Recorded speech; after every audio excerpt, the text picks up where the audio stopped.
For the hour. Welcome back into Good Morning Quad Cities. A very cold Tuesday lies ahead of us. Before we get to the cold, I want to kind of sidetrack you for a moment this morning because yesterday during the lunch break, if you will, in the heart of the morning, I was kind of catching myself up on some of the weather stories in the scientific community anyway. And it was a fascinating new study that came out from a recent convention that was held in New Orleans, and it had to do with COVID lockdowns from 2020 and lightning.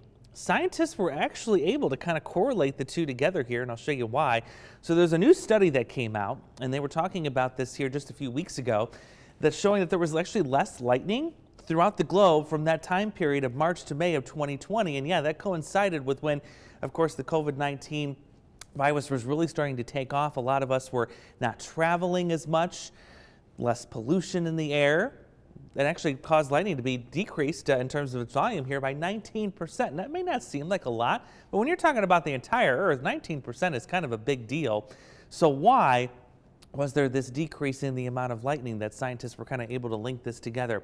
Well, there were fewer tiny particles in the atmosphere from human activity, like our cars, transportation, pollution, things like that. You need those little tiny particles, which by the way are called aerosols, to create those tiny little water droplets. That moisture has to have something to latch onto before it develops into a thunderstorm, one of those giant thunderstorm clouds, and also can cause an electrical charge in that cloud too, because all those aerosols, those particles, and those water droplets, they're smashing into each other.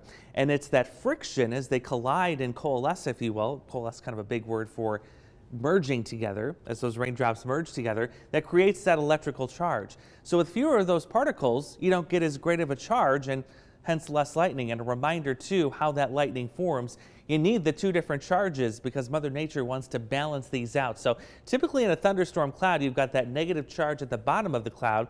Meanwhile, a positive charge here at the surface on the ground. And to even that out, Mother Nature creates lightning that balances that electrical charge. But kind of an interesting study there showing that, yeah, fewer amounts of human activity in terms of our pollution actually decrease the amount of lightning in 2020. Very interesting stuff.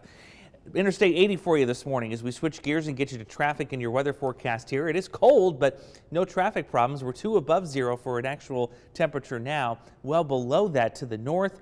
Wind chills also suffering greatly too this morning. Most of us about 10 or so degrees below 0.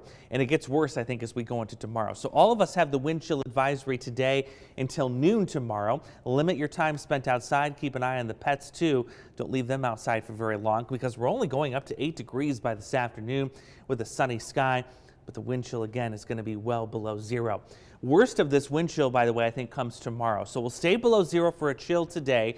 As we get towards later tonight, these numbers really start tanking. Look at Galena here, 33 below 0 for a wind chill. That is wind chill warning criteria, and I think we're going to get some of our northern hometowns to be under that wind chill warning come tomorrow morning. I also think you're going to see that delay list at the bottom of your screen grow probably twice its size tomorrow too. So 8 degrees this afternoon, feels like 17 below, turning that into 22 to 30 degrees below 0 for a feels like temperature tonight as we go down to 14 below 0, and then tomorrow only up to 18 degrees. Most of us right around 0 to start off this morning. Tomorrow, some promise that we get a little bit warmer in terms of getting back to the teens. Much warmer for Thursday, where we'll go slightly above freezing. And then by a week from today, even warmer. Some 40s making a comeback into the forecast.